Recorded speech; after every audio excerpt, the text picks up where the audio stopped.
باجوڑ میں بارودی سرنگ کا دھماکہ، 4 سیکیورٹی اہلکار شہید۔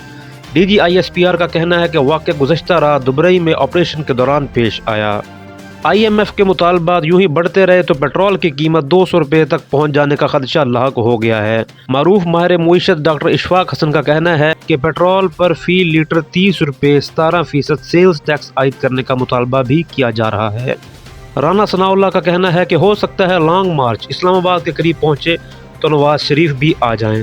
جب لانگ مارچ کی بات ہوگی تو پھر دیکھا جائے گا کہ شہباز شریف یا مریم نواز کون قیادت کرتا ہے۔ فی الحال ڈویژنل سطح پر احتجاجی مظاہرے کیے جائیں گے۔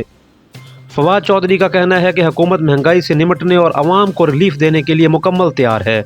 دالوں، سبزیوں، چینی اور آٹے کی قیمتیں مسلسل کم ہو رہی ہیں۔ کرشنگ سیزن شروع ہوا تو چینی مزید سستی ہو جائے گی۔ وفاقی وزیر اطلاعات و نشریات کی میڈیا سے بریفنگ۔ ڈاکٹر عامر لیاقت نے فواد چودھری کو تھپڑ مارنے کی دھمکی دینے کی وجہ بتا دی۔ فواد چودھری کو تھپڑ مارنے کی بات اس لیے کی تھی کیونکہ انہوں نے کہا تھا کہ عامر لیاقت کا استعفیٰ روز آ جاتا ہے۔ تحریک انصاف سے استعفیٰ دے چکا، اب اس جماعت سے میرا کوئی تعلق نہیں، اس لیے میرے نام کے ساتھ تحریک نہ لکھا جائے۔ عامر لیاقت کا بیان۔ این سی او سی سربراہ اسد عمر نے کورونا کی 5ویں لہر سے متعلق خبردار کر دیا۔ کورونا وائرس کی 5ویں لہر سے بچنا ہے تو ویکسین لگوائیں، این سی او سی سربراہ اسد عمر۔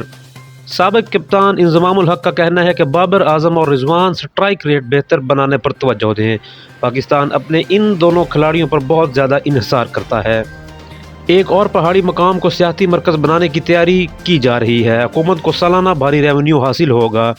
ملک میں سیاحت کے فروغ کے لیے حکومت نئے پہاڑی علاقوں پر کام کر رہی ہے۔ وزیر اعظم نے مانسہرہ میں ایک اور سیاحتی مرکز قائم کرنے کی ہدایت کر دی ہے۔